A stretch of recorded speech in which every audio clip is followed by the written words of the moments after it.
got some Mary in my backpack. Abstracts, all I got some pen and paper. Fit the whiskey, coke, berry flapjacks. Roll it up and put it to my lips, no need to pass that. So up in summertime, I undermine the underlying fact that I scrape pennies, but I want a dime. She's something else, I got it now. Well, yeah, my dude, she's something fine. And since I got a shot at her, they salty. I tell them suck a lime, I wasn't mine. Now I'm just clowning, trying to scrape a number. Smile after I take it from her. Copacetic today, but in 2 days disintegrate to bummers. I thought I won her over, but I just created blunders. The game I hate and love her. Thinking back to times of playing B because of breaking rubbers. I was a wild child and still extra. All these women still extra. I'm just trying to find an ill chick in a chill spectrum to make my broken heart feel better. Let the ship set sail off to adventure. Got some Mary in my backpack. Abstracts, all I got some pen and paper. Fit the whiskey, coke, berry flapjacks. Roll it up and put it to my lips, no need to pass that. Let the ship set sail off to adventure. Got some Mary in my backpack. Abstracts, all I got some pen and paper. Fit the whiskey, coke, berry flapjacks. Roll it up and put it to my lips, no need to pass that. Pass that. Pass that. Pass that. Pass that.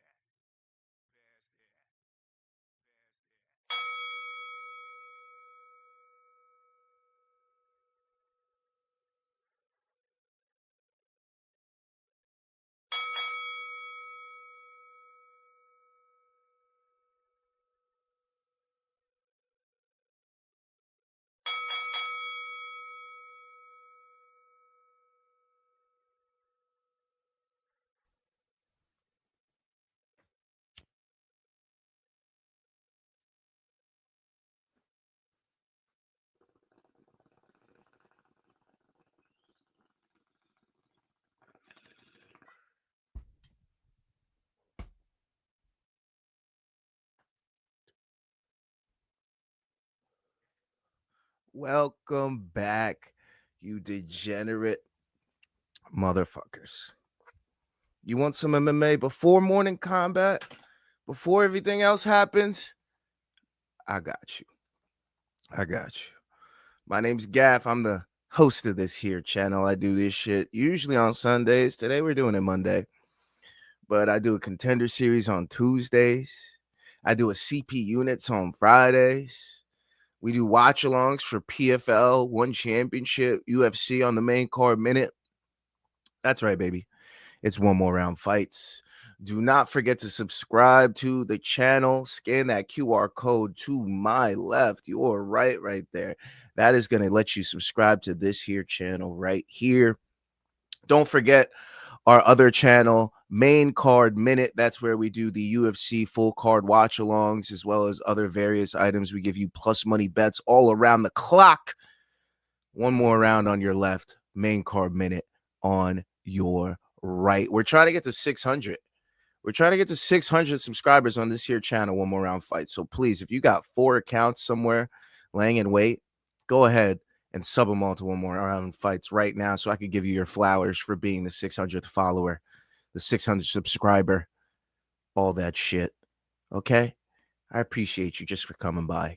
Anyways, shout out to our sponsor, W.GG. Use promo code One More Round for 10% off. That is promo code One More Round for 10% off. Okay? Let's see who's in the chat before we get into it. Cosmo Kramer in the chat. Let's go for that. Let's go for that. Let's go for that. Melker says, we in here. We in here. Woke up this morning smiling, knowing that Alex is champ and his next ops are all strikers. It's a beautiful thing. It's a beautiful fucking thing, isn't it? God, I love to see it. Phoenix in the house. Enjoy your Monday, mate. Mine is just about to finish. Damn, it's Monday night for you, Phoenix? Oh, shit. Oh, shit. Damn. You're in the future, bro. Tell me how it is. Tell me who wins tomorrow in baseball. Do the Yankees make a comeback? Do the Yankees finally beat the Blue Jays because they're getting their asses handed to them? Literally, the Blue Jays picked them up by their assholes with their pinkies and flick them out of the way. Out of the way. They have a clear path to the playoffs right now. Just fucking whoop, whoop, flick them the fuck out of here. Yankees are fucked. Like, what was that? We lose by like 11 runs the first game, and then we go down 12-0 in the second game and miraculously get like 7 or 8 runs. But god damn. I haven't watched the Yankee game that bad in a while. Thank God they brought it back. Shout out to Cody Bellinger cashing my parlays, hitting that home run. I needed Aaron Judge to get a run, Cody to get an RBI, and I already had Vladdy to get an RBI and George Springer to get an RBI. So shout out to my boy Cody. Cody Bells. That's my dog.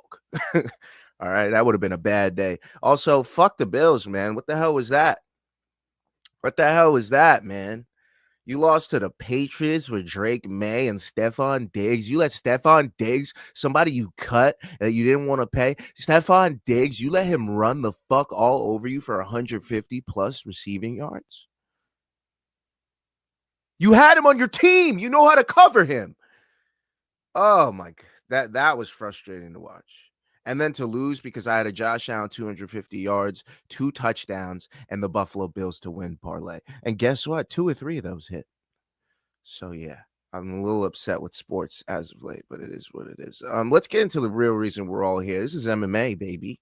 This is boxing, baby. This is one more round fights, baby.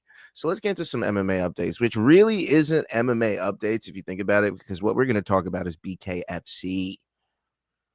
Okay? BKFC happened. Mike Perry. Okay? Jeremy Lil Heathen Stevens. Okay? And what a fucking fight. What a fucking fight. Multiple knockdowns. Goddamn near 2 handfuls worth of knockdowns. Okay?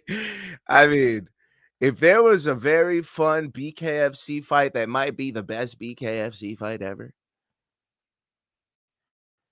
I mean, what's his name is still up there. The heavyweight guy, the one that's always crazy when he got knocked down like 3 times, came back and then completely knocked the guy down. That one's still up there. But for entertainment value and 2 guys just going toe to toe, going at it, Mike Perry, Jeremy Stevens. Oh yeah, King of Violence Championship was defended. Okay, I think Jeremy Stevens got knocked down 5 or 6 times, something like that. Mike Perry showed who he is. He is the best fighter in BKFC. He took time after his win to give an ode to Conor McGregor and politely call him out at the same time by using the King of Violence does what the fuck he wants portion. And then he said, what did he say? He said, I'm grateful for the opportunity. I've ridiculed anyone in the company. I'd like to take this chance to apologize to absolutely nobody. The King of Violence does what the fuck he wants. And then McGregor's cracking up, patting him on the back while he's doing that and saying all that. But yeah, I mean, Mike Perry, he was pushing the gas pedal, landing big punches. Stevens took a knee, Perry started looking for the kill towards the end, blasting him with a couple shots. He was barely able to get up after that one and got back up. Ate a huge left from Mike Perry, dropped again. Too much to continue. And then Mike Perry reestablishes his dominance. Okay, his absolute freaking dominance in BKFC. This guy's something to revere over there. I'm just saying. I mean, yeah. MMA Updates, because he's a former UFC welterweight that was always middling of the pack because grappling always seemed to rear its ugly head at him. I mean, the Cowboy Oliveira, armbar, even Vicente Luque breaking his nose with a vicious, I think it was an elbow. Yeah, man. Mike Perry had some tough fights over in the UFC, but over in BKFC, he's a tough fight for everyone. So yeah, Melker says, so they basically got worked over by an ex. Yeah, the fucking Bills getting worked over by Diggs. And the fact that Diggs has Cardi B's on top of the world in terms of pop culture. He's doing great on his new team. He just beat them with a win. I mean, he's winning right now. He got paid. He's winning right now. He's winning. And he's like, look what you fucking missing out on. Yeah, you got Josh Allen, but where's your Super Bowl at? We just beat your ass, and we got a future Josh Allen right here. So it's like, I mean, that play from Drake May as he's getting pulled down, about to get sacked. He throws the ball to Stephon Diggs. Stephon Diggs gets the first down, basically got them the field goal that won them the game. Yeah, could have used that. Who do we got? Khalil Shakir, who gets 5 receptions. Now he gets like 17 receptions for 48 yards. Okay. No touchdowns even. And we got fucking Samuel. And all we got is our homegrown Keon Coleman. Shout out to Keon Coleman. What a fucking set of hands on that guy. Big body going up for those catches. Basketball and football player. Two-way athlete. Just saying. Who else is super happy that Frankie Edgar was not on that BKFC card after watching? I don't know what that last word is. I'm so glad, man. I didn't want to see Frankie take an L. No more L's for our boy Frankie. Let Frankie fucking live, bro. Frankie's a legend. And no, I don't want to hear that. You were throwing legend around too. No, shut the fuck up. Frankie Edgar is a goddamn legend. Okay? 3 weight classes he fought at. Champion in 1, title contender in 2. Okay? Beat guys bigger than him. Beat a lot of legends themselves, people that are already legends. Okay? Jersey legend. Put Jersey on the map. Shit. He put Jersey Shore on the map, maybe. Fuck it. Frankie Edgar's a legend. Don't you dare. Don't you fucking dare. And then after watching the brutality on the card, I meant to say, oh, yeah. After watching, glad to not see him after watching the brutality on the card. I see what you're saying. Brian John in the house. What up, Brian? No one's arguing with you about Frankie. I know. I'm referring back to the card because I forgot who we referred to on the main card minute. We referred to somebody as a legend. We're like, maybe it was Neil Magny. That one, maybe we might have thrown legend around too sparingly there. But Frankie, bona fide legend. Absolutely. Positively. I accept no arguments. Put the gloves on if you disagree. The fact that Frankie is Islam's favorite fighter shows he's a legend, right? Frankie Edgar is my favorite fighter. I love Islam, man. Islam is one of my favorite champions. That's one of my favorite funny champions that doesn't try to be funny. Like Merab tries to be funny. Corey's not a champion. What am I saying? Ilya Topuria tries to be funny. Patty Pimblett tries to, future champion in my opinion, but tries to be funny. Who else? Volk tries to be funny. Islam does not try to be funny, and this guy is fucking hilarious. Everything he does is fucking hilarious. His mannerisms, when he's just sitting there with his fucking mouth open, it's great, dude. He's great TV. I love Islam Makhachev. When he decides to talk, he always just he has a dig somehow. He's just a hilarious guy. I love Islam. Neil might be the greatest gatekeeper the sport has seen. That's why we were calling him legendary, like legendary level gatekeeper. But legend might be too strong. Legendary, okay, but legend, a little too strong. But Frankie Edgar is a legend. He's a legend. Neil Magny equals legendary journeyman or legendary gatekeeper instead. I like gatekeeper, more respectful to say gatekeeper. Gatekeeper's like, you ain't getting to the upper room, big dog. There's a distinguishing factor to gatekeeper. To journeyman, traveler, migrant, even doesn't have a good ring to it. It just doesn't. So those are the MMA updates. Nothing crazy this week. Nothing super happening in MMA. MMA updates I have for you. I'm going to be introducing a couple new segments I'm going to do, not during this show because we have a jam-packed show, but one of them is going to be called Social Status. We're just going to go through social media, see what fighters got going on, especially after the weekend, how they celebrated. Anybody going crazy? Anybody doing good stuff? We're just gonna go through the feed if you will. And then I'm gonna let the chat drive for a portion. Once we get our chats up to like, half a century concurrent, something like that, we're gonna start letting the chat drive the convo.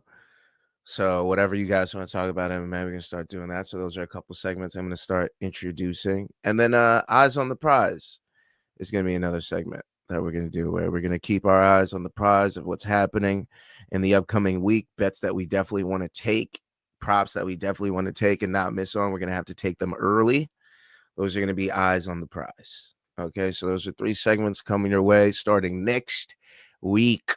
Okay, and by the way, next week will be my birthday. October 13th is my birthday. So that is the reason I'm introducing 3 new segments. Also, something to spice up the channel since we did lose this week's wins, just because, it's not a segment that nobody wants to watch you tell them about your wins.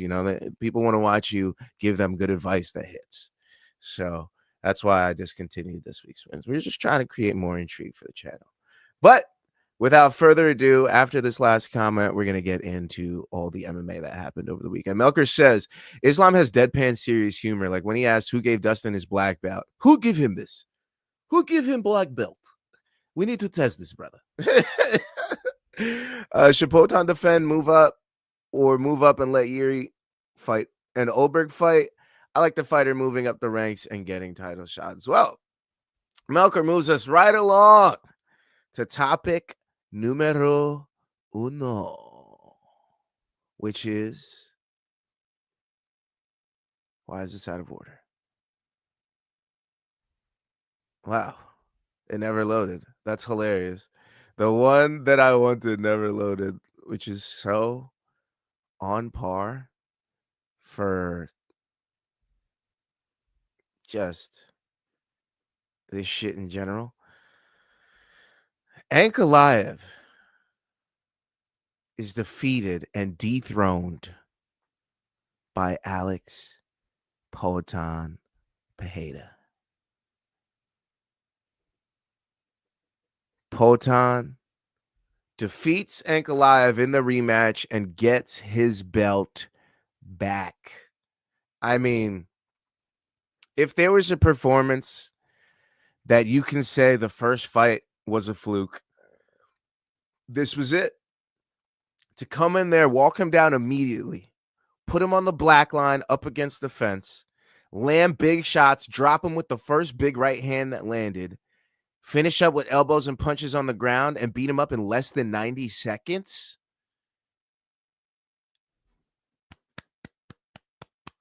Bravo. Alex Poatan Pereira showed us why he was the champion, and he may have been compromised in that first fight. Because the guy that we saw in this second fight was not at all in any league or near in attributes in any way, shape, or form to the guy that was presented to us last time. There was 2 different fighters between UFC 320 and UFC 313. 7 UFC events later, and Poatan is healed, putting hands on these light heavyweights and showing them who's the king of the division. Okay? Poatan, 1 minute and 20 seconds, my guy. You dispatched this guy in 80 seconds who needed 25 minutes to beat you last time. Yeah, man. I believe in Poatan. Poatan is a problem. Magomed Ankalaev has just royally fucked up. Because there are no fun matchups, no easy matchups left for him. He beat all the guys that he should beat on the way up. And the only guys left for him are guys that are about to fuck him up. Yuri. We'll be talking about him in a little bit. That should probably be his next opponent. Khalil's a great matchup. Who would class him in a striking matchup and would probably have the takedown defense to keep this on the feet. Jan Blachowicz already took him to a draw before. Jamal Hill has been waiting for his opportunity to get revenge over the shit talked on social media. I mean, unfortunately for Magomed Ankalaev, this type of performance after having an unceremonious walk to the title will knock him down a few pegs and will not leave him available for a trilogy fight. I do not see a trilogy fight for Ankalaev and Alex Pereira. Poatan does not need to give him a trilogy fight. The only reason there should be a trilogy fight is if Ankalaev goes out, gets 2 wins, and Poatan feels like he's cleaned out the division and wants an easy fight. No offense. That's all that's left for Ankalaev, because who's going to beat Poatan? He already beat Yuri twice. He just smashed on Khalil before that.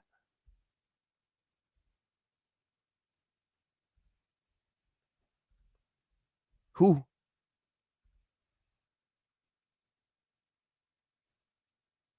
Jan Blachowicz is old. Jamal Hill can't get his knees right, keeps getting clapped by everybody in the division. Rakic got knocked down a peg. Reyes just got knocked out. Ozdemir ain't nowhere near even sniffing the title. Azamat Mursakanov is not on his way yet. Bogdan Guskov can barely get a win in dominant fashion. Johnny Walker needs to string a couple more wins together.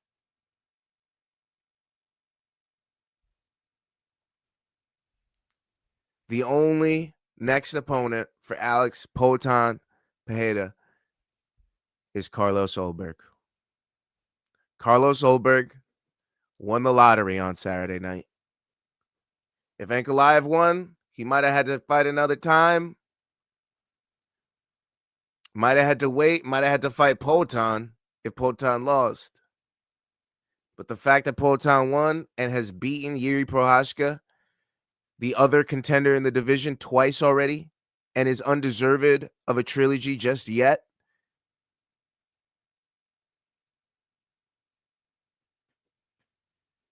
Carlos Ulberg, young up-and-comer on a win streak. You will be fighting for gold in 2026 at light heavyweight against Alex Poatan Pereira. That is the only fight to make. All Yuri arguments are shut down within 5 seconds because there's no valid arguments. Every argument you have is squashed by 2 losses to Poatan, both by knockout. So Carlos Ulberg. That's it.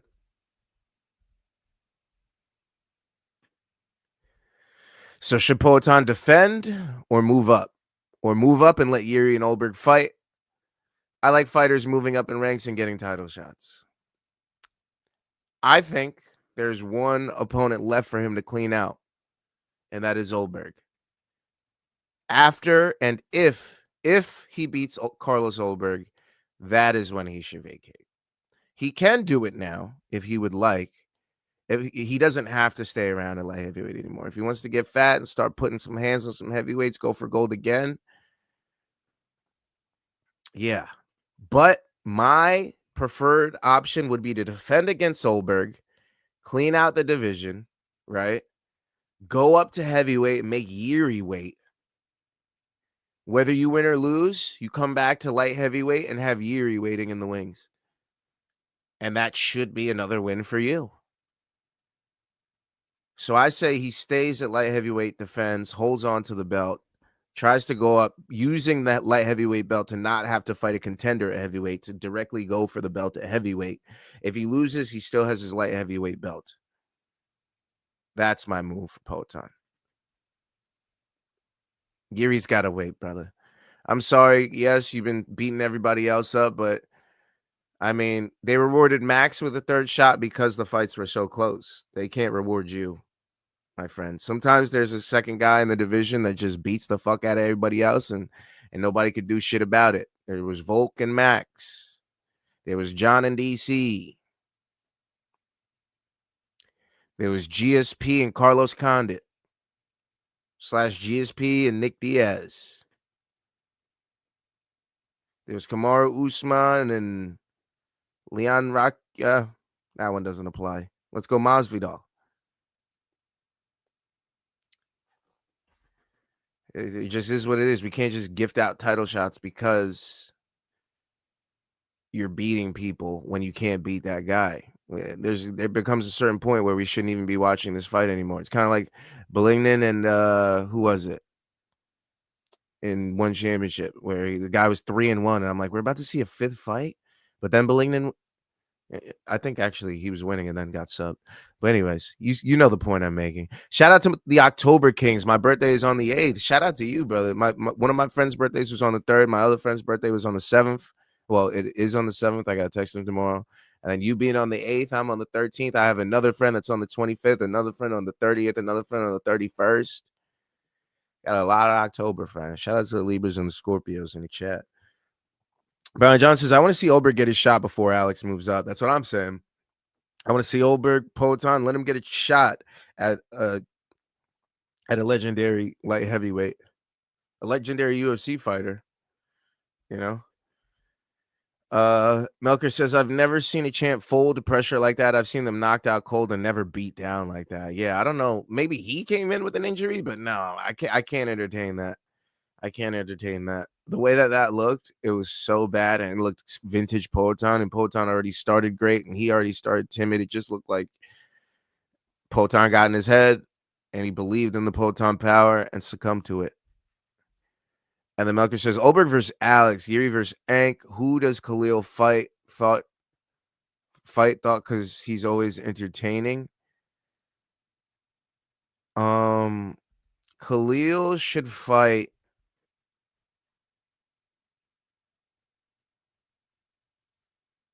maybe Alexander Rakic.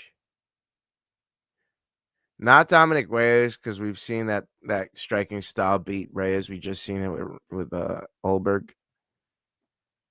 So I would say he just beat Jamal Hill, so not him. Jan Blachowicz would let him get a former champ under his belt, maybe get some juice back in him. A nice little bounce back fight, Jan Blachowicz. But yeah, I'd say Jan Blachowicz or Alexander Rakic. Let the two young guys duke it out if we don't get Blachowicz. But yeah, in our other championship fight, Merab Dvalishvili defeats Corey Sandhagen by unanimous decision.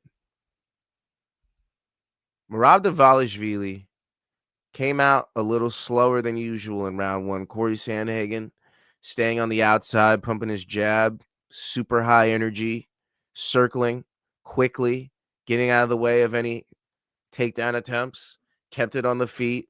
Sandhagen possibly won round one, but it was close. Even though it did stay on the feet, it was pretty close. Round two, Merab Dvalishvili decided to learn from Khabib in the Conor fight, where Corey Sandhagen was so worried about the takedowns of Merab Dvalishvili at that point in round two that he completely forgot that Merab still got these hands. And Merab landed a big strike on Corey Sandhagen, wobbled him.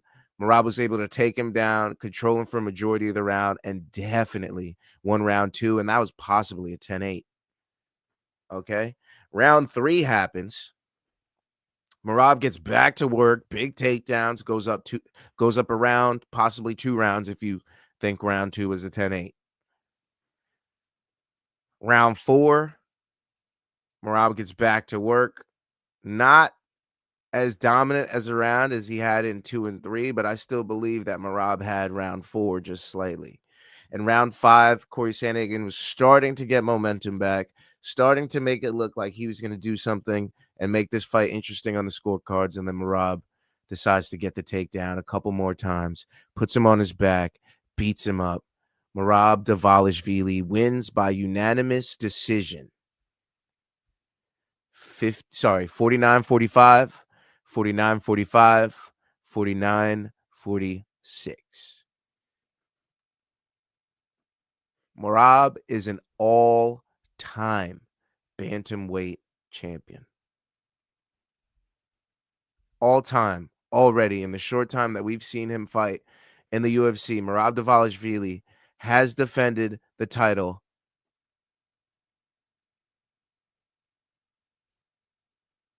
1, 2, 3 times. In his next fight, in Merab Dvalishvili's next fight, will he tie?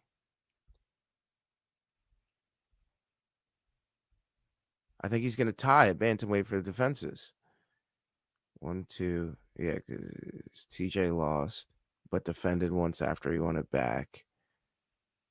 So that's 3 defenses for TJ. For Aljo, I think he lost on the 4th to Sean O'Malley. Right?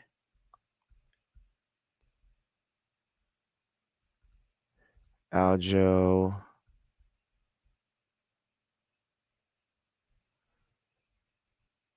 One, 2, 3. Yeah, he lost to O'Malley on the 4th.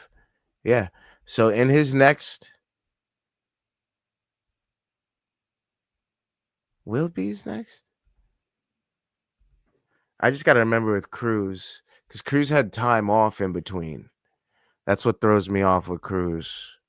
The time off in between is what fucks with me, because I'm like, oh, wait, did he defend more times? Like cumulatively? Let's see. He defended against Faber, Johnson.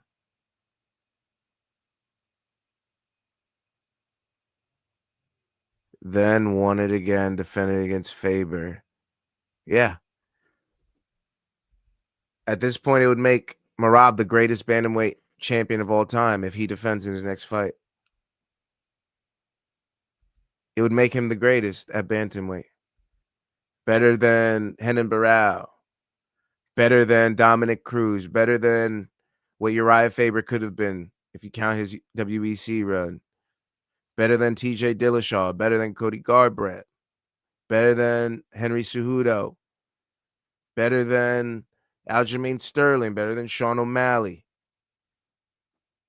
Merab Dvalishvili will be our greatest bantamweight champion of all time with one more title defense. And he will be the first one to do 4 consecutively, which will be a huge feat. Huge feat. Absolutely ginormous feat. Because even Renan Barão only defended 3 times. Michael McDonald, Eddie Wineland, Uriah Faber.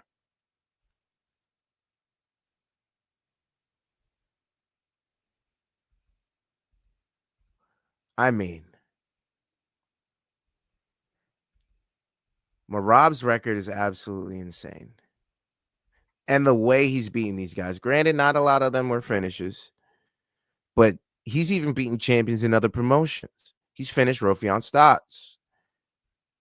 Okay. John Dodson. Marlon Moraes. Jose Aldo. Peter Yan. Henry Cejudo. Sean O'Malley. Umar Nurmagomedov. Corey Sandhagen. He is 2 bantamweight goats on his list.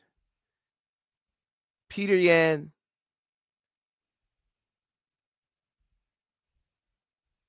Henry Cejudo. He beat them both. Makes his case even better. I mean, let the glaze begin. What do we got to say? Merab Dvalishvili is I'm going to say it. He's already the greatest bantamweight champion we've ever had. He's beaten almost every single bantamweight champion we've ever had. He can't beat Aljo. Can't go back and beat Cruz. He can't beat Dillashaw. And he obviously, Cody barely counts, let's be honest.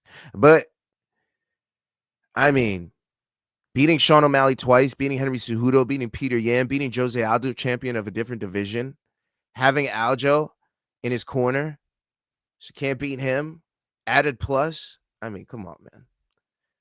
There's only one fight next for Merab Dvalishvili. Unfortunately, it's a rematch. It's Peter Yan. It's Peter Yan. Motherfuckers beat everybody else, and everybody else is mashed up. What the fuck you want from Merab, dog? You want him to just create the fucking opponents? He already beat O'Malley. He already beat Umar. He already beat Sandhagen just now. He beat Song Yadong. Wait, did he beat Song Yadong? I don't think he's fought Song Yadong now. I'm thinking about it. Yeah, he's never fought Song Yadong. Scratch that.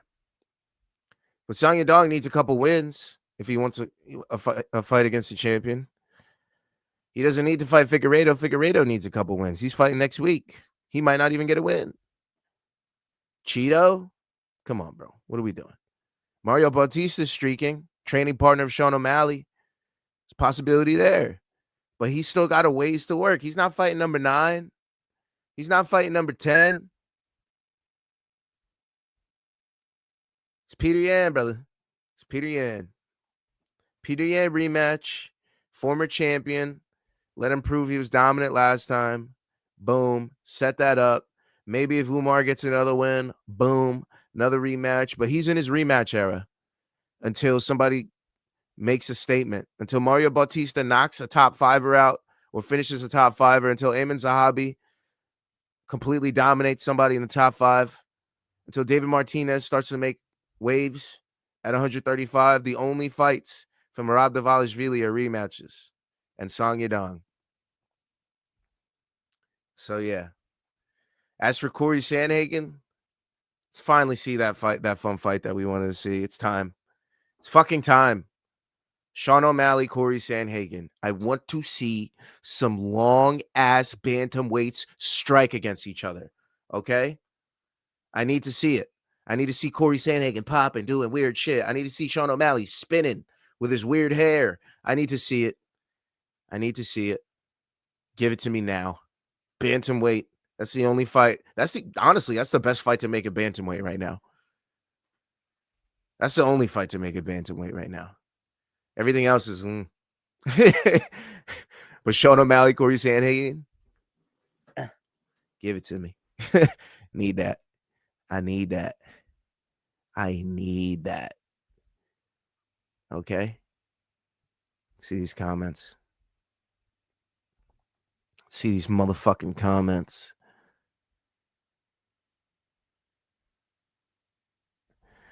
Melker says, aside from the people who have wobbled Merab in the first, I think Corey did the best against Merab in round 1. I thought Corey won round 1, but everything went to shit in round 2, and I also had it as a 10-8. So yeah, it was looking scary at first. I'm not gonna lie. I was like, maybe Merab won round 1, but probably Corey. And I was like, oh fuck. Am I gonna watch another one of my heroes go down? And then Merab was like, incoming. I got these motherfucking hands. Don't forget. Okay. He said, what the fuck did you think I was about to do? Huh? Came through. Fucked him up. Even Corey didn't expect that. Brian Johnson says, I slept through most of the Merab fight. How dare you? I know if you missed the round 2 onslaught, you probably popped in like round 3. It was boring. Yes, it's Merab controlling him, beating him up, standing on top, landing busy strikes. Yeah, I get it. But that round 2, man, it got me hooked back into the fight because I was like, yo, is Merab going to get a finish? Is Merab going to get a finish? It didn't happen, though. Sleeto in the house. What up? What up, Sleeto? Melker says, when it comes to looking at legacy and title fights, Cruz is the all-time GOAT at 135, but I still got to think Merab beats him in my fictional fight. Absolutely. Merab beats him. Yeah, you got all that great movement, but you need your legs, and Merab's going to take them from you. He's going to take those legs away. Eventually, you're going to get tired. He's going to get that takedown. And we've seen it, especially with the plantar fasciitis from Dominic Cruz. Dominic Cruz is one of my favorite fighters of all time. The Dominator, dude. Are you fucking joking? He was one of my favorite fighters. He had fast cars. He was cool. He didn't mind sounding like a weirdo. You know what I mean? He had a really cute dog as well. I loved his dog. Yeah. And he was whooping ass and taking names. He was fucking suplexing DJ. Come on now. How dare you? Are you counting Cruz's WEC title defenses? Because they do that for Aldo. I do not include that. I did not. That's why I specifically said UFC, and I kind of included Uriah Faber, but I kind of didn't. WEC doesn't really count for me. It's a different promotion altogether. Just like Strikeforce is a different promotion. I wouldn't count that for Luke Rockhold or DC. So I'm not counting WEC for those guys. And wasn't WEC looked at as UFC outside of UFC? And yeah. So was Strikeforce, though. Merab's resume will be looked at as the gold standard after he retires. It's going to be hard to surpass it, very hard. But right now, Ricky Simón is laying in wait outside the top 15 and kicking and punching the air because he's like, that could have been me. That could have been me. So, yeah, having a win over Merab, I can't imagine how Ricky Simón feels with the current state of the division and his current state of affairs. I mean, Frankie Saenz is that whatever. He was already old when he got that one, but Ricky Simón, he just beat a Basharat brother, but the wrong one. He beat Javid, not Farid. Farid's on the better run currently. He beat Cameron Smotherman. He's nowhere near a title shot right now. He lost to Song Yadong and Mario Bautista. He also lost to Vinicius Oliveira, all of which who are in the top 15 or top 10. Guys that he's beaten haven't even sniffed the top 15 in about 5 years, maybe 4, with a Sun Sal, Ray Borg. He lost to Rob Font as well, who's in the top 15. His only win is Merab, which was a technical sub at the end of round 3 in Atlantic City, New Jersey, because Merab couldn't get off the canvas after evading a guillotine choke. So, yeah, sucks to suck for Ricky Simón, but hopefully he can string a couple wins together, get his name in the conversation a la Poatan Stylebender. You know what I mean? You never know. You never know. But shout out to Merab. Shout out to Corey for a great bantamweight fight. And we got some good matchups coming up next. Let's talk about UFC 320s. 320s, baby. Let's talk about all the fights that happened on this card, huh? We talked about Poatan beating Ankalaev TKO punches round 1, 1 minute 20 seconds. And we talked about Merab defeating Corey Sandhagen by unanimous decision, 49-45, 49-46, 49-46. But Yuri Prochazka defeats Khalil Roundtree by KO. Round 3, 3 minutes and 4 seconds. Hits the over 2.5. Finishes the fight. Khalil Roundtree was looking absolutely fan-fucking-tastic in rounds 1 and 2. Yuri Prochazka had no answers in the first 2 rounds. He was throwing, jumping, spinny, flying shit. Nothing was working. Khalil was staying on his P's and Q's about his defense. Every time Yuri would come in and do some of that weird shit, he'd make him exit with a punch to the face or a leg kick or a body kick. He made him pay for every exchange.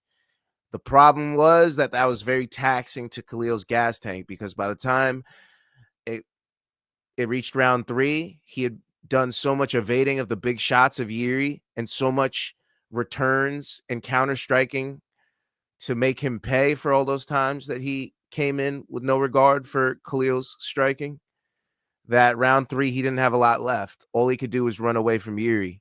Yuri finally cornered him up against that fence, started to beat him up with some clinch strike elbows, started to bloody him up, cut him, had him bruised, had him backing away wobbly. Eventually, he cornered him one last time, landed a big barrage of punches, put him down. The referee had to step in between before he could land any strikes on the ground. And Yuri Prochazka won by KO in round 3. Vintage, classic Yuri performance. Looks like he doesn't know what he's doing in there and then lands the big strike like he always does. I mean, the man has almost 30 knockout wins. Yuri Prochazka has 28 knockout wins, 3 submissions. 31 of his 32 wins are by finish. So we knew that if he was going to win this fight, this would happen. This is how he wins his fights. This is how he wins his fights. There was no surprise there. I called this earlier in the week. I was like, yo, Yuri's probably going to do some funky shit. Come out of nowhere. Clear's going to look good, and he's going to fucking put him out with some bullshit, spinning something. Turns out he kept it real simple. Hit him with some quick strike elbows, hit him with some punches. Now, the punches were unorthodox. They came from weird-ass angles, but that's what you got to do against a guy like Khalil because he sees those regular shots coming. That's where his guard's going to be. So shout out to Yuri. Huge fucking win. Got his name back in the title picture. Unfortunately, the guy that he's lost to twice is holding the title at this point, so he may have to do a little waiting, possibly another fight, but he's in a great position, and it doesn't look like any of these guys could beat him. So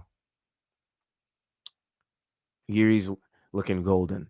I'm going to skip over one of these fights, and then we're going to go over to Joe Pyfer defeats Nurmagomedov via submission, rear naked choke, round 2, 1 minute and 44 seconds. Joe Pyfer came out with a terrible game plan. Let's call a spade. Came out, started to grapple with Nurmagomedov. They call you body bags, and you want to grapple with the Russian? What the fuck are you doing, dude? Of course you ended up on your back. Of course you ended up mounted. Of course that was going to happen. You almost cost yourself the fight. Sorry, Joe. We got to call it what it is. That was a bad decision on your part. Luckily for you, you're strong enough. You have great jiu-jitsu. You train with guys like, why can't I remember his fucking name right now? Sean Brady. You train with guys like, who's the middleweight with the beard? He's a great name.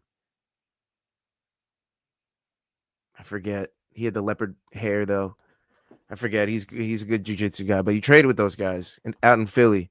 And it shows because your grappling defense was strong. You got back to your feet very well. And you started to land strikes towards the end of the round, but you did not win round 1. Let's be frank about that. Round 2, you did exactly what you were supposed to come out and do. You came out, you landed big shots, you got your opponent hurt, and you took advantage when your opponent lacked in their defense, got the finish, and got your win. Shout out to Joe Pyfer because what he did in round 2 was what was expected from him. He is a good fighter. He's a solid middleweight with big power. And he could stand toe-to-toe with anybody in there as long as he doesn't make these mistakes in his career. And luckily, he had Nurmagomedov in front of him. If he had somebody else, it might not have ended as smoothly for Joe Pyfer. So he's very young in his career. He came off Contender Series like 4 or 5 fights ago. So I'm a little harsh on him, but because we have high expectations for Joe Pyfer, he's a solid fighter. And yeah, Joe Pyfer got himself the submission by rear naked choke, round 2, 1 minute and 44 seconds. So shout out to Joe Pyfer. Big come from behind win. Not big, but nice come from behind win. And he showed his mettle in there. He showed how solid he can be. He showed his toughness. And he, in some ways, righted a wrong from his past, because we've seen in the past when he got in positions like that where he ends up losing the fight, aka Jack Hermanson. So just 3 fights later, he corrects that mistake, gets the win in round 2. Shout out to Joe Pyfer. Elsewhere on the card, Ateba Gautier does what we expected him to do, knocks out Tristan Vines.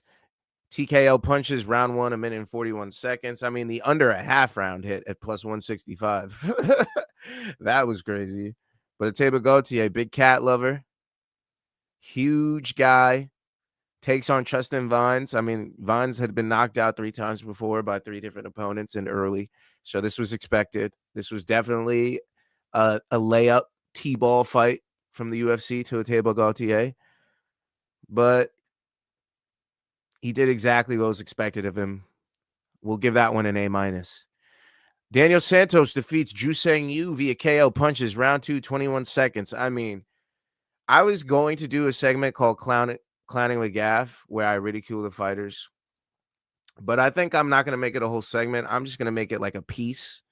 Just so I don't want to really highlight shitting on any fighters, but we got to shit on Juseng Yu a little bit here. I mean, what a clown performance he had there.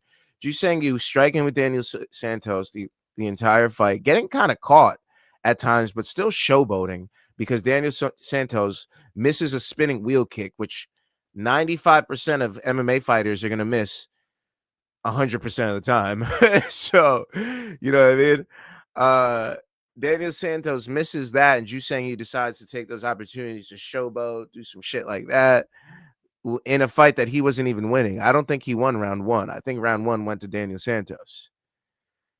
So he's showboating in round 1, comes out in round 2, starts to talk a little more shit immediately, and Daniel Santos, almost 5 seconds after he starts to showboat and talk more shit, clips him, puts him on his face, knocks him out, and the referee has to step in. Round 2, 21 seconds. I mean, if there was ever some clown shit that happened at UFC 320, that was it. That was it. That was some clownery from Juseng Yu. When keeping it real goes wrong, honestly. Jacob Wicklass defeats Patchy Mix in a very close split decision. 29-28, 28-29, 29-28. I got a feel for Patchy Mix here because I thought he won rounds 1 and 2. Clearly lost round 3. Sorry. I thought he won rounds 2 and 3. Clearly lost round 1. Patchy found himself on his back underneath Jacob Wicklass. Found himself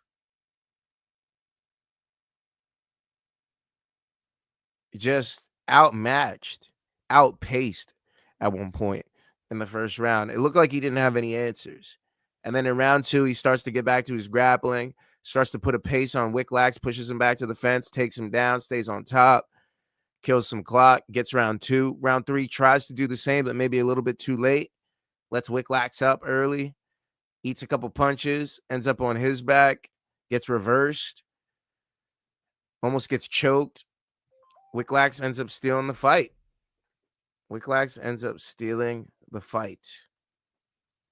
So Wicklass being a training partner of Joanna Champion. If people remember, he used to be in her corner back in the day when she was beating up on these bitches. I don't know how else to put it. But yeah, you can think of there was a great comparison on stream. I forget who made it. Maybe it was Luke. But Wicklass was the Edmund to her Ronda, if that makes sense. So yeah, speaking of Edmund Shabazian defeats Andre Muniz via TKO, strikes round 1, 4 minutes and 58 seconds. I mean, Muniz, grappler, usually the type of fighter that beats up on Edmund Shabazian. Multiple grapplers have beat up on Shabazian, unable to get out from bottom and gets TKO'd. Muniz was unable to do great work in this fight. He was losing the fight early, started to come back, and then gave up the fight, got caught, ends up losing to Shabazian, a barrage of strikes while he's on his back. Shabazian wins in round 1. Punahele Soriano defeats Nikolai Varetnikov via unanimous decision, 30-27 across the board. He used his grappling, he used his striking, he used his pace. Varetnikov tried to land some submissions to no avail. Soriano gets a big win, gets his second win for his daughter. Shout out to Soriano and shout out to Extreme Couture. Yana Santos defeats Macy Chasson via unanimous decision, 29-28 across the board. Shout out to Yana Santos. Shout out to the veterans get it done. Macy Chasson not getting it done, misses weight, looks terrible in the fight, comes back in round 3, lands some big shots on Yana Santos, but at that point, she was already down 2 rounds. Honestly, looked awful. We are near territory and grounds for cutting. Unfortunately to say, we're near there. We're right there at this point. I mean, 2 losses in a row, lost 4 out of her last 7. The only people she's beaten are Norma Dumont, Penny Kianzad, and Mayra Bueno Silva, 2 of which have barely gotten even a win in the UFC. Lost to Lena Landsberg, Raquel Pennington, Irene Aldana, Caitlin Vieira, Yana Santos. Missing weight at 35. I mean, and this is not the first time she's missed weight. We've had multiple catch weight bouts. She missed weight at featherweight before against Raquel Pennington. So I don't know, man. Macy really has to get her shit together. If she has one more fight on her contract, and I'm hoping she does, she really needs to come out and make a statement, because losing to a damn near 36-year-old Yana Santos, who was this is her 3rd win in a row, but she's only won 3 of her last 6. So before that, she lost to Irene Aldana, Holly Holm, and Caro Hosa in consecutive losses. She beat Chelsea Chandler, who hasn't gotten a win in the UFC in forever, probably ever, actually. Okay, she beat Josiah Nunez and Julia Storylarenko. And she beat Miesha Tate, who hasn't gotten a win in the UFC in a while, in almost 2 years. And that was against Julia Avila. And now she beat Macy Chasson. These are all kind of layup fights for Yana Santos. So it's like, you got beat by Yana Santos. It's not looking great for Macy Chasson, especially after missing weight. At bantamweight, Farid Basharat defeats Chris Gutierrez. Unanimous decision, 29-28 across the board. Shout out to Farid. Chris Gutierrez comes back in round 3, hurts him a little bit, wobbles him, gets in dominant position, but had already lost the first 2 rounds. So resistance was futile. At welterweight, Ramiz Brahimaj defeats Austin Van Zanderford. Submission, guillotine choke, round 2, 2 minutes and 37 seconds. Shout out to my boy, Ramiz Brahimaj. New York, stand the fuck up. If you don't know about Ramiz Brahimaj, go check out One More Round Fights. Go to the Fighter Spotlight section of the channel and go look at the spotlight we did on Ramiz Brahimaj. Add this little excerpt to it. Ramiz Brahimaj TKOs Austin Vanderford, basically, and then submits him via guillotine. Round 2, 2 minutes and 24 seconds. Beats him up with punches, cuts. He hits him with a high right head kick, hurts him, jumps on that gilly, submits him. He has to tap. Brahimaj getting finishes, man. He getting finishes. He's in the UFC now. He's switched up his coaching. He's gotten 3 wins in a row over Mickey Gall, Billy Ray Goff, and Austin Vanderford. Shout out to my boy Ramiz Brahimaj. Okay? Put some respect on my fucking guy's name. Appreciate you. And last but not least, Veronica Hardy defeats Brogan Walker in a unanimous decision, 30-27 across the board. Shout out to Veronica Hardy, showing a lot more of her personality this week, showing how well-traveled she is, speaking multiple different languages, living in multiple different countries. It was great to see her get a little shine this week, even though she was the very first fight on UFC 320. So shout out to the MMA media that spotlighting her this past week. Also, if you guys want to know who got the $50,000 bonuses, it was Yuri Prohashka and Khalil Roundtree in a fight of the night. But Yuri Prohashka ends up getting $100,000 because he also gets a performance of the night bonus in addition to Alex Pereira and Joe Pyfer. Okay, so Yuri Prohashka walks away with $100,000 in bonuses. Khalil Roundtree, Alex Pereira, and Joe Pyfer walk away with $50,000 each. So shout out to everybody that fought on UFC 320. Let's see these comments. We've been needing Corey versus Sean. I know, right? I mean, please give me that. But I got Merab out dogging and out working. Oh wait, I skipped a few of these. We need that Pantoja super fight. Jan or Umar rematch, or Pantoja moves up. Pantoja getting work, bro. Pantoja, what is Pantoja gonna do? Some jiu-jitsu to Merab? Yeah, okay. Merab's fucking smacking up. Who was it? DJ easily. What the fuck do you think? DJ smacks Pantoja, and still now I think DJ smacks Pantoja. No offense to Pantoja, but DJ's really fucking good. And yeah, and I think Merab smacks DJ. And I think Merab has his way with Pantoja, ragdolls him, literally does some Ben Askren fucking riling up the crowd while he's on his back shit. Like, Merab has the easiest time with Pantoja. If Pantoja wants to move up to bantamweight, Merab is not the fight. You don't move up as a grappler to another grappler, a grappler bigger than you, and a wrestler. Wrestlers always beat jiu-jitsu. So why would you, as a jiu-jitsu guy, go up in weight to face Merab, who is both those things? That makes no sense for Pantoja. Pantoja should be running away from that fight right now. You better hope Merab retires and then you go up. You better hope you still got that title, because if you want to fight Merab, brother, I don't give you a snowball's chance in hell. No offense. Yair Umar rematch or Pantoja moves up? It's got to be the Yair Umar rematch. I think Umar has the best chance to beat Merab, especially if he fixes his gas tank issues. Yeah, but outworking Pantoja. Pantoja gains literally drowning guys in pressure and pace, but Merab has 8 lungs. Yeah. Okay, my sentiments exactly. We've been needing Corey versus Sean. There are a few fighters you can put in any wartime and they'll learn and survive. Yuri is one of them. Absolutely. Any war, he's coming back, and with scalps. Some souvenirs. He's coming back with some souvenirs too. Yuri's literally a samurai Terminator. I know. And I was talking shit because I was like, fuck, he's not going to win because he doesn't have his antenna. Didn't need that motherfucker, man. He didn't need that.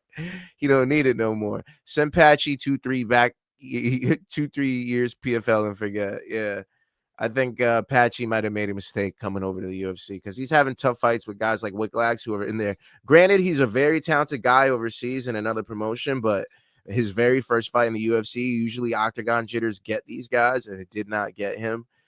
He arguably did win that fight against Patchy Mix, and Patchy Mix talked a lot of shit coming in and did not look great in these last 2 fights. So he better hope he gets a layup from the UFC, but in my opinion, I don't think he will. He's not going to get that Michael Chandler, that Patricio Pitbull treatment. Yeah. Dude, Zalal got fucking robbed of a bonus.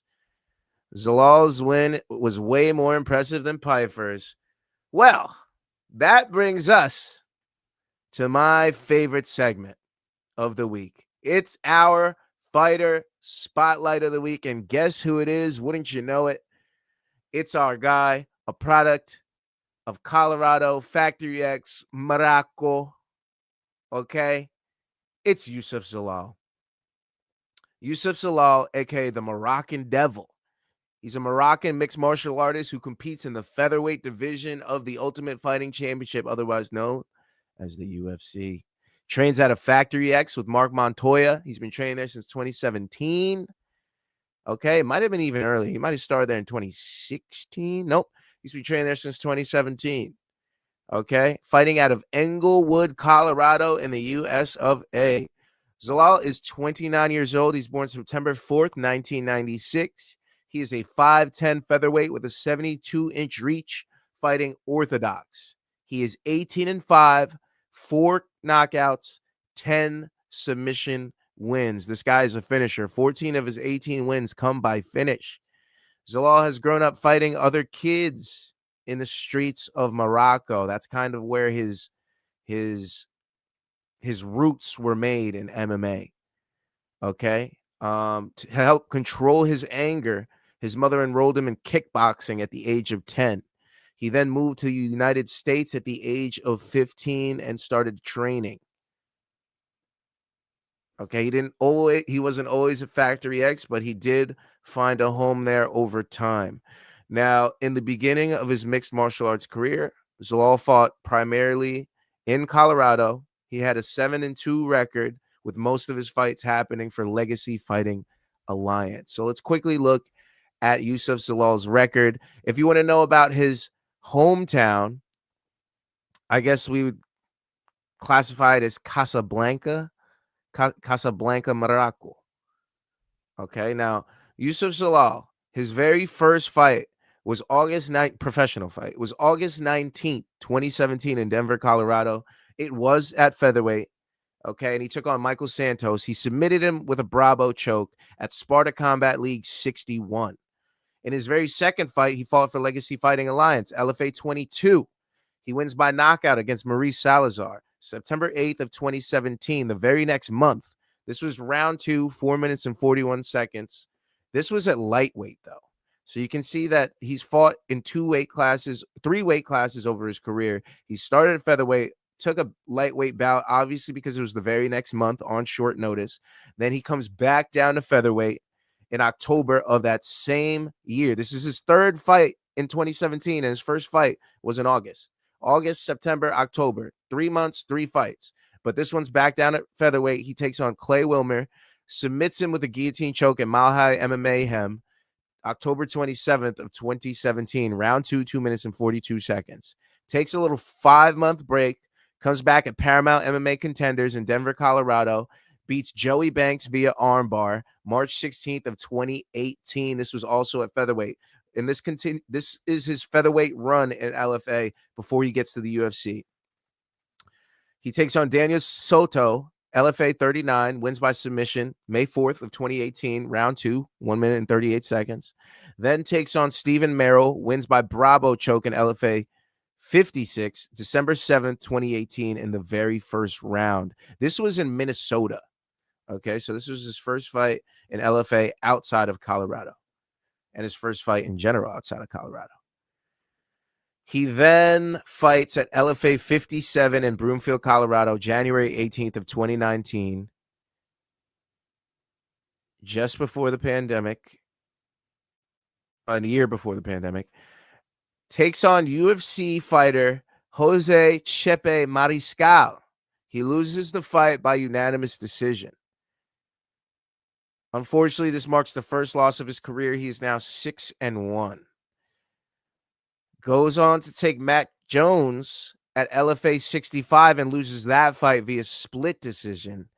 His first losing streak of his career, which seems to be a theme in his life, losing streaks, at LFA 65, May 3rd, 2019. So he's now 6-2 after that bout.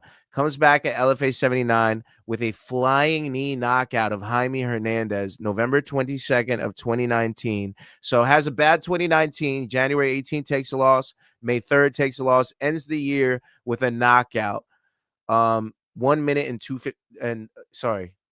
minutes and 15 seconds of round 1. Flying knee at LFA 79. That performance earns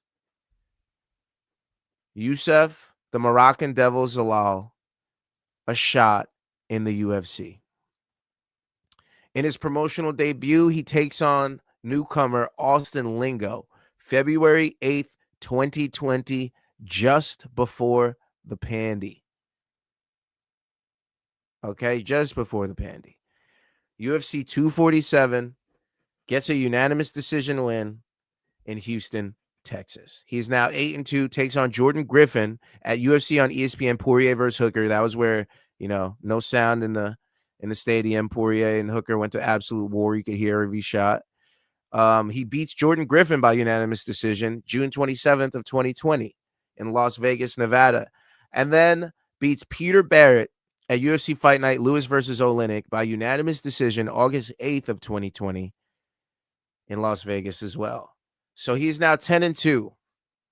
3-fight win streak in the UFC, on top of the world, and then runs into future UFC champion Ilia Topuria.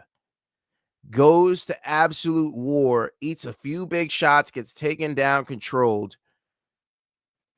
but goes the distance with Ilia Topuria at 45 in a unanimous decision at UFC Fight Night, Marias versus Sandhagen, October 11th of 2020 in Abu Dhabi.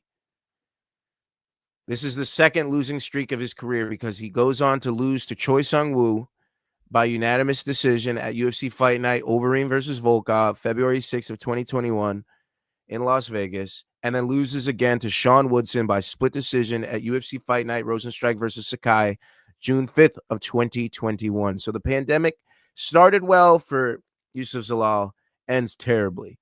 And then he goes to fight Damon Blackshear in 2022, August 13th of 2022, to a majority draw at UFC on ESPN, Vera versus Cruz in San Diego, California, at bantamweight. This was his bantamweight debut. This was the third weight class that he'd fought in his career, and this was the last time that he would fight at any other weight class but featherweight. Okay? He actually gets bounced from the UFC at this point. The UFC cuts him because he's on a 3-fight losing streak and then fights to a draw. So he's 0-3-1 in his last 4 in the UFC after going on a 3-fight win streak in the UFC. He takes on Edwin Chavez at Sparta Combat League 93, wins by TKO November 18th of 2022 in the first round. Takes on Jake Childers, wins by TKO in the first round at Sparta Combat League Fight Night 14, January 20th of 2023 in Aurora, Colorado.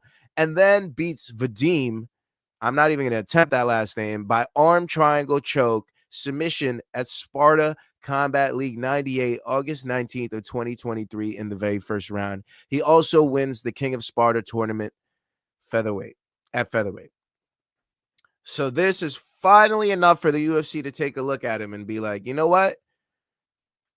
You've earned your shot back here in the UFC. And he does not, I repeat, he does not waste the opportunity. This man goes on a 5-fight win streak. Youssef Zalal takes on Billy Quarantillo, submits him rear naked choke, UFC on ESPN, Hebos versus Nurmagomedov, March 23rd of 2024 in the second round in Las Vegas. Beats Jaron Aarons by submission, rear naked choke at UFC on ESPN, Tybura versus Spivak 2, August 10th of 2024 in the very first round in Las Vegas, Nevada. Earns himself a performance of the night bonus in that performance. Beats Jack Shore by submission, arm triangle choke, UFC Fight Night Moreno versus Albazi, November 2nd of 2024, round 2, 59 seconds in Edmonton, Alberta, Canada. Earns himself his second consecutive performance of the night bonus. Then takes on Calvin Kattar in a dominant unanimous decision at UFC Fight Night Cannonier versus Rodriguez, February 15th, 2025 of this year in Las Vegas, Nevada. Okay? And that brings us to this past Saturday night. Fast forward to this performance, taking on Josh Emmett as a minus 260 favorite against a very game former title contender in Josh Emmett. Perennial featherweight contender. And he puts him away early with a submission in round 1 via armbar. 1 minute and 38 seconds. And unfortunately, he does not earn himself a performance of the night bonus, but he absolutely deserved a performance of the night bonus. Because that submission over Josh Emmett, who is notoriously hard to finish. By the way, Josh Emmett, Josh Emmett, this was the second time he's been submitted and only third time he's been finished in his entire 25-fight career. Youssef Zalal submits Josh Emmett, which makes him an absolute deserved MMA fighter to be my fighter spotlight of the week. Shout out to Youssef Zalal. Shout out to Factory X. Shout out to Morocco. And shout out to the Moroccan Devil. What an absolute perfect performance to announce yourself to the featherweight division. The featherweight division has a lot of new blood, and they're going to be so exciting to watch in these next couple of years. Thank you very much. Appreciate you. And that was the Fighter Spotlight. We got 20 minutes to MK. Yeah, Sleeto says, let's go. Danger Mouse says, hey, lazy Sleeto. Gav, what up? Lazy says, Mouse. Interesting to learn that Josh Emmett got chinned and laid out during his camp leading up to this fight. But that it doesn't even matter leading up to this fight because that's not even what lost him the fight. He got submitted. So if Zalal knocked him out, sure. And you could also say, like, maybe he came out timid. Josh Emmett always comes out slow. So the fact, I think that changed absolutely nothing, to be honest, Lazy. But it is interesting to note. No excuse for being armbarred. Yep, exactly. No, but may have had something to do with his decision making. Youssef Zalal was always going to make his decisions, and I think Youssef Zalal at a minus 260 was always going to do what he was going to do there. So, LOL. Let's fucking go, legend. LFL legend Jono Aarons, legend. Today's Helwani is a pretty good lineup. Yuri, Zalal, Veronica Hardy, and Coach John Woods. Solid. I like that.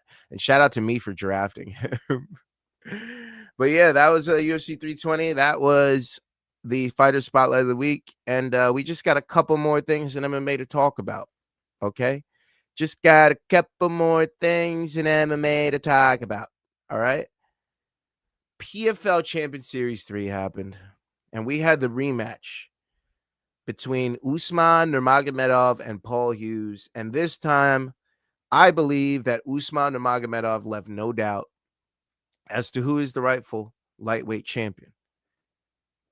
The champion has a name, and it's Nurmagomedov. He wins this unanimous decision 50-45, 49-46, 48-37. I don't think that 48-47 is rightful. I think the 49-46 makes the most sense out of all those scores there. Paul Hughes did better in the first fight than I think he did in this one, in my opinion. Came out a little slower. Usman was beating him up on the feet, landing more kicks to the legs and up top. Started to land body kicks. Paul Hughes had a couple moments in this fight where he was calling for fouls that seemingly weren't there. A couple weird things in this fight from Paul Hughes where I think he took his focus off winning the fight and put it more on stealing the fight. But in the end, that cost him because Uisma Nurmagomedov just controlled, got some takedowns, stayed on top, stayed busier, put him up against the fence, and did what he needed to do to get that win. Uisma Nurmagomedov absolutely deserved that win. There was no robbery involved. Anybody calling robbery does not know MMA and does not know what they're watching. Uisma Nurmagomedov was in complete and total control. I would make a case that Paul Hughes would have won the first one compared to this one. Okay, but Usman is the rightful champion, and there was no other way that should have ended. The only fight I want to see next is Usman Nurmagomedov versus Alfie Davis. The fact that Alfie Davis did what he did against Gadzi Rabanov lets me know that he can stop the takedowns of Usman Nurmagomedov, but is his striking comparable to the striking level of Usman Nurmagomedov? Because Usman Nurmagomedov can stay on the feet and be absolutely fucking fine. He's just like Islam. He's like, yeah, he got that wrestling and he'll put it on you if he wants. But if he doesn't want to use it or doesn't want to tire himself out or thinks that it's going to be detrimental to his game plan, he could beat you the fuck up on the feet. So Alfie Davis would be a great matchup. And that should be the only fight that should be next for either of these guys. We need to unify these PFL champions. I'm sorry. We need to.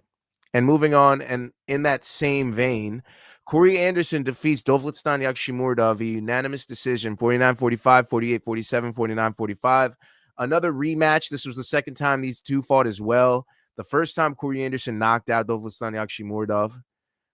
It was towards the end of the round. I think towards the end of the fight as well. This time, almost finishes him again. This time, Dvalishvili does a little bit better. He survives, doesn't get finished. And the next fight that should be for Corey Anderson should only be Antonio Carlos Jr. Antonio Carlos Jr. has proved that he can stand on the feet with a lot of these guys. He's done it multiple times and has won multiple championships in the PFL at light heavyweight. Corey Anderson has now won the Bellator / PFL title twice now. We need to see that fight. That fight needs to be next. Can Antonio Carlos Jr.'s grappling negate the grappling of Corey Anderson? Can he keep it on the feet? And if it does stay on the feet, who has the better striking of the two? Because both of these guys, their striking is not their bread and butter. So whose secondary offense is going to be better? And for me, I think I'm going to put it on the side of Corey Anderson. I think Corey Anderson might just slightly edge that fight. But I guarantee that fight goes long. Archie Colgan defeats J.J. Wilson via unanimous decision 30-27, 30-27, 29-28. Archie Colgan looked great. Damn near put away J.J. Wilson. He was landing big strikes. He had the grappling. He was in complete and total control. Archie Colgan is undefeated and looking fantastic. He's making a name for himself, and I can't wait to see what options are on the table because there's a lot of names. I don't think they'll march him right up for a title shot or anything next, but there's a lot of good names over there at 40s. And 50s if he decides to move up. Sergio Pettis. Shout out to the Pettis camp. Shout out to Milwaukee. Shout out to Serge. Shout out to Anthony Showtime. Shout out to everybody over there. Shout out to Duke Rufus. Sergio Pettis defeats Magomedov via knockout. Spinning back elbow, round 2, 4 minutes and 31 seconds. Sergio Pettis was losing this fight. Magomedov was landing spinny shit, throwing crazy shit, taking him down, being on top. He was doing great things for about a round and a half. And then Sergio Pettis got him up against that fence, separated those hands, turned, hit him with a spinning elbow that put him out, and then landed a shot while he was down that ended the motherfucking fight, baby. Sergio Pettis got a come from behind, knockout of the year contender. Possibly the knockout of the year, but stakes weren't as high on this one, which is why points come off. But yeah, spinning back elbow, round 2, 4 minutes and 31 seconds. Shout out to Sergio Pettis. What a win. I was saying he didn't deserve his last couple wins. When you pull out a performance like that, you absolutely deserved your last couple wins. Let me shut my stupid fucking mouth, okay? You did beat Raufeon Stotts. You did. I'm going to stop saying that you didn't. You definitely did. Jack Cartwright defeats Callan Logren via unanimous decision, 29-28 across the board. Cartwright ran away with the fight in rounds 1 and 2. His boxing was so clean. Logren had no answers for it. And then he kind of got caught in round 3, got taken down and controlled for the entirety of round 3, but he knew he had already won the fight. It was over.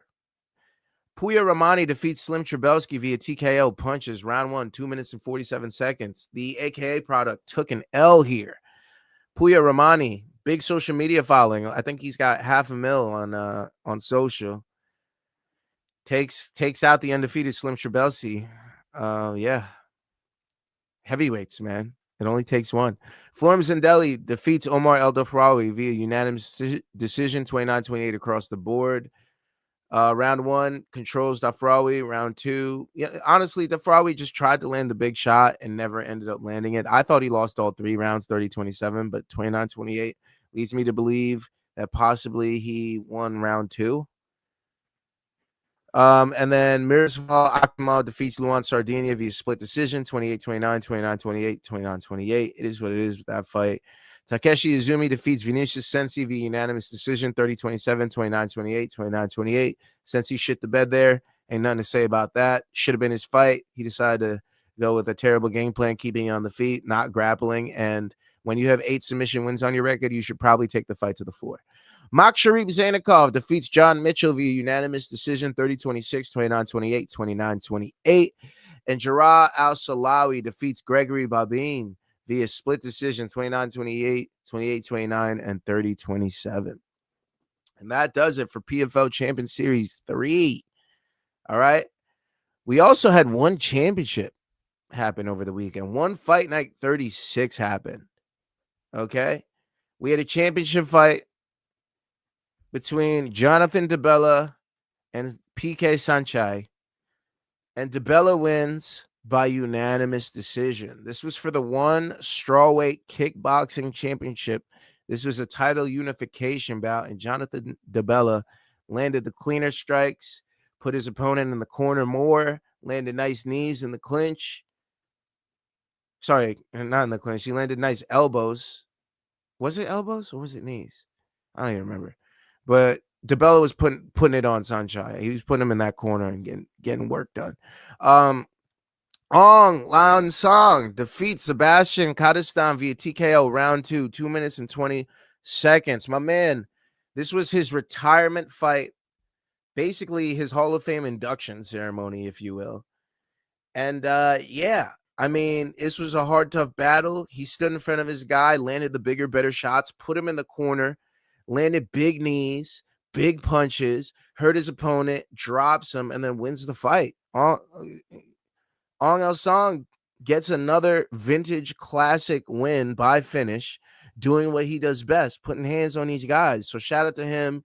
Shout out to a fantastic retirement, riding off into the sunset in ways that most MMA fighters wish that they could. It would have been nicer if he had a belt on him, but it is what it is. At least he gets a nice win in his retirement fight. Shout out to him on a fantastic MMA career. I mean, just thinking about back to some of the fights that he's had and won championship.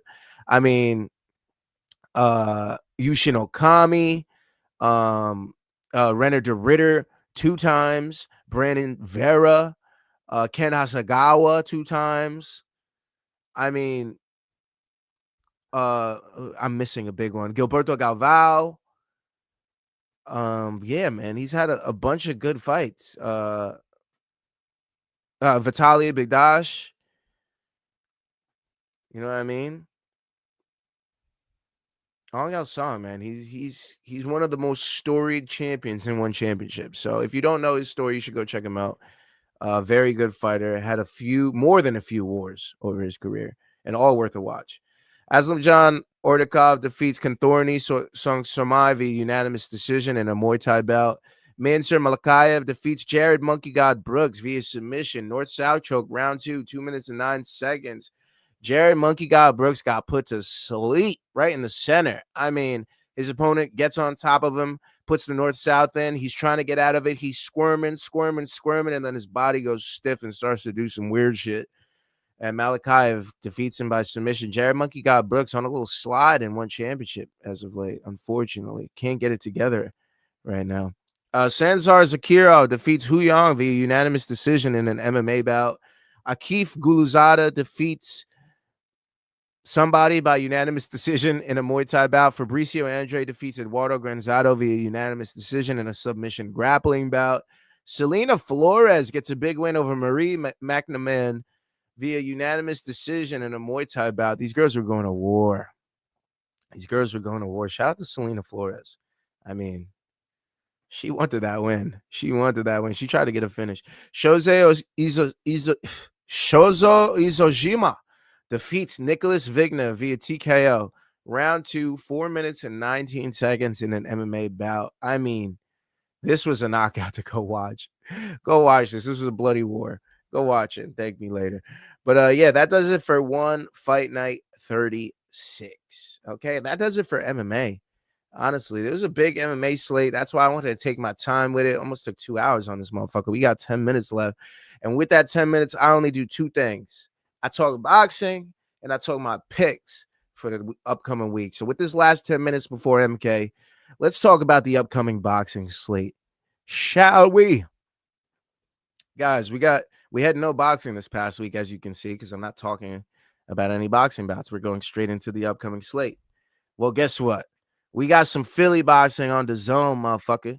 We got Jaron Boots Ennis taking on Uisma Lim, 12 rounds at junior middleweight. This will be at the Wells Fargo Center in Philadelphia, Pennsylvania, October 11th on the zone. That's the boxing bout coming up this week. Yes, I got a pick for you. That'll be coming up shortly.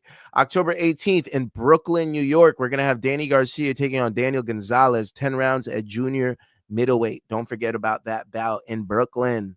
Maybe I'm going to see if I can get creds for that, possibly. October 25th in London on the zone. Let me add that to my reminders list. Danny Garcia press credentials to reminders list.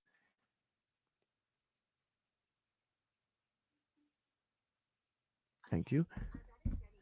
October 25th in London on the zone. We have a fight between Joseph Parker and Fabio Wardley. This will be 12 rounds for Parker's WBO heavyweight interim title. Also on October 25th, PBC pay-per-view on Prime Video in Las Vegas. We have a title fight between Sebastian Fundora, the Towering Inferno, and Keith One-Time Thurman.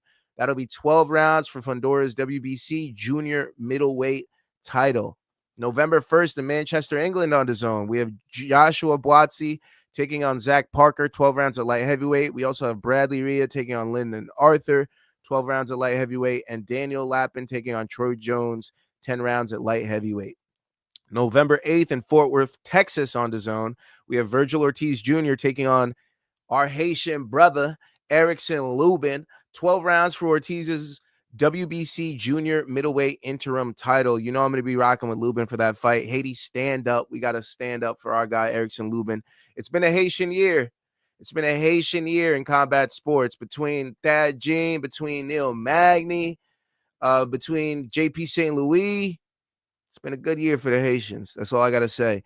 November 14th in Atlanta, Georgia on Netflix, we have Jake Paul versus Gervonta Davis in an exhibition bout. November 15th in London on DAZN, we have Chris Eubank Jr. versus Conor Benn 2. That'll be 12 rounds at middleweight. That is the rematch. Bad blood still brewing in London. November 22nd in Riyadh, Saudi Arabia, we have a massive card. David Benavidez, Anthony Yarde, 12 rounds for Benavidez's WBC light heavyweight title. We have a title fight between Jesse Bam Rodriguez and Fernando Daniel Martinez, 12 rounds for Rodriguez's WBC junior bantamweight title and Martinez's WBA junior bantamweight title. We have 3 title fights: Abdullah Mason versus Sam Noakes at lightweight, Brian Norman Jr. at Devin Haney at welterweight, both of those for WBO titles. And then we're going to have Subriel Matias versus Dalton Smith, 12 rounds for Matias' WBC junior welterweight title. Also, we got added Artur Beterbiev and Dion Nicholson, 10 rounds at light heavyweight. So, yeah. And to end the year, December 27th in Riyadh, Saudi Arabia on DAZN, we have a title fight between Naoya Inoue and Alan Picasso, 12 rounds for Inoue's undisputed junior featherweight championship. And that does it for the boxing slate. Coming up. And now for our favorite segment of the week. Next to the Fighter Spotlight, it's this week's wins. Now, I gave you guys a little parlay-ski. I gave you guys a high risk that didn't go our way. Honestly, none of these went our way but Joe Pyfer, so sorry about that. But I gave you guys a little bit of this. Gave you guys a little Merab Dvalishvili, Youssef Zalal, and the over 1.5 in Yuri Roundtree. And guess what, motherfucker? It cashed. Yes, plus 150, baby. Plus 150. All right? Look at that. Zalal minus 490. Oh, God, I thought he was a minus 260. He was 490. Holy shit. Merab was minus 400. The over 1.5 was minus 150. We get it at plus 147 on FanDuel, plus 150 on DraftKings, and we cash our UFC parlay. So you're motherfucking welcome. And I also gave you guys a PFL high-risk parlay, which didn't go our way, unfortunately. Slim Trabelski and Sansi definitely shit the bed on us. But I gave you guys Usman, Archie Colgan, and Maksharib Zainikov. And guess what? It cashed. That's right, baby. Plus 145 on FanDuel, plus 149 on DraftKings. We made money on both cards, people. You're welcome. So if you have friends into MMA betting and they are not doing so well and you kind of want to push them in the right direction, have them betting with people that know what the fuck they're doing. You know what I mean? Probably should scan this QR code right there or take a screenshot of it and send it to them so they can fucking scan it themselves. One more round fights, motherfucker. That's like 6 or 7 weeks of green checks in a row. Okay? If you've been tailing bets, you're making money over here. If you're coming and just watching for fun, well, I don't know why you're not tailing because we making fucking money over here. Okay? So don't forget to follow One More Round Fights right there and also follow Main Card Minute right there because that's where I'm giving out betting advice. All right? And by the way, it's motherfucking free. Okay? It's motherfucking free too. So yeah, we cashed as well on that. Usman Nurmagomedov, Archie Colgan, Maksharib Zainikov, easy plus 149. I also had a parlay where I replaced Zainikov with Corey Anderson just in case the high risk were to die. I cashed that as well, and that was higher odds. I think that was a plus 205 or something like that, plus 211. So yeah, another successful episode and edition of this week's wins. My favorite segment of the week. Now, we got UFC Rio coming up, y'all. And I just gave you guys winning picks again. Now, don't put these in just yet, but I'm going to give you guys a couple names. You know the parlays come out Friday and Saturday. You know that. We're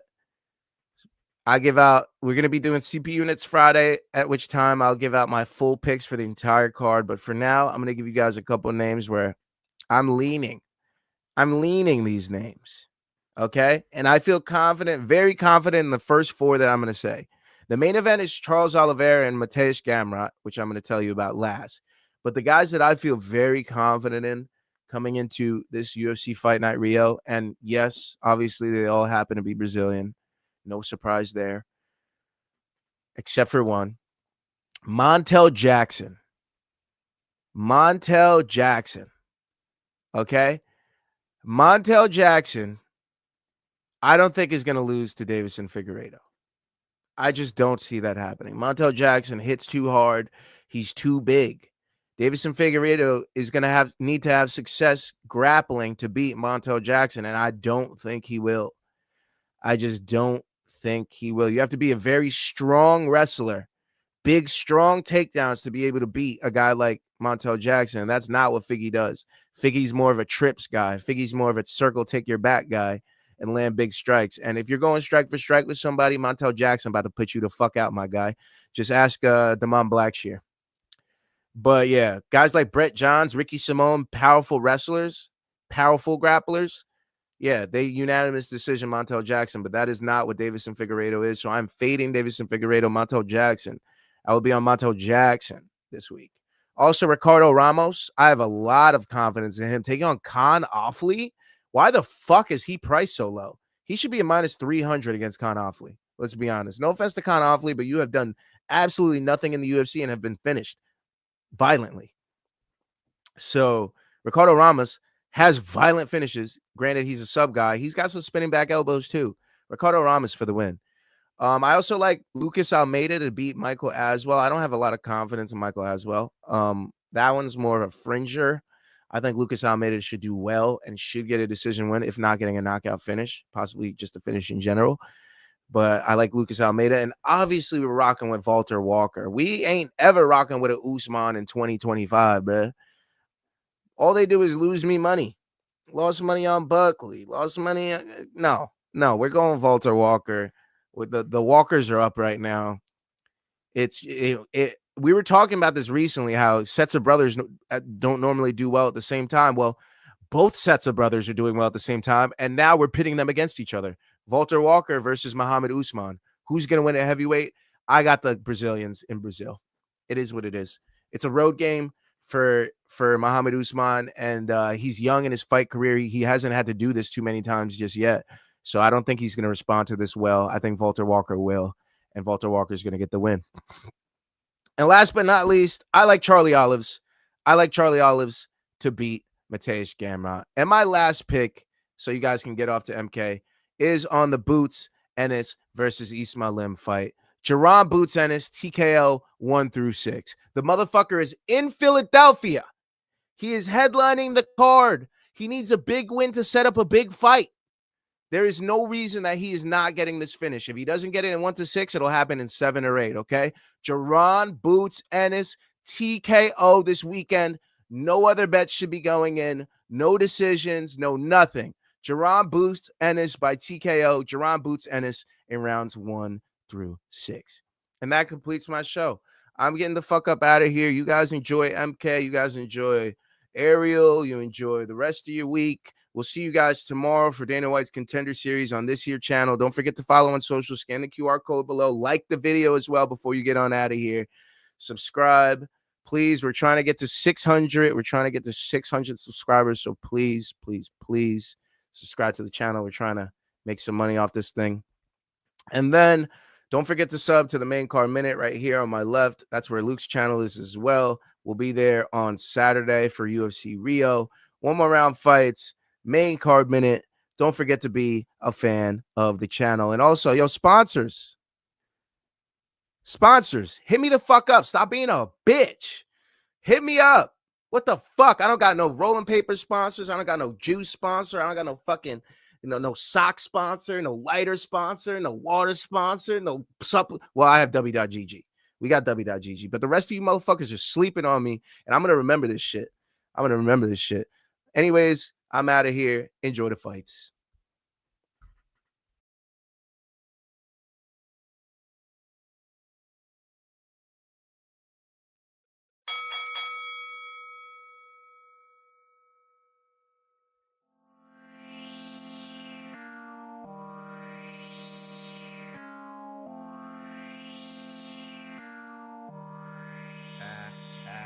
I live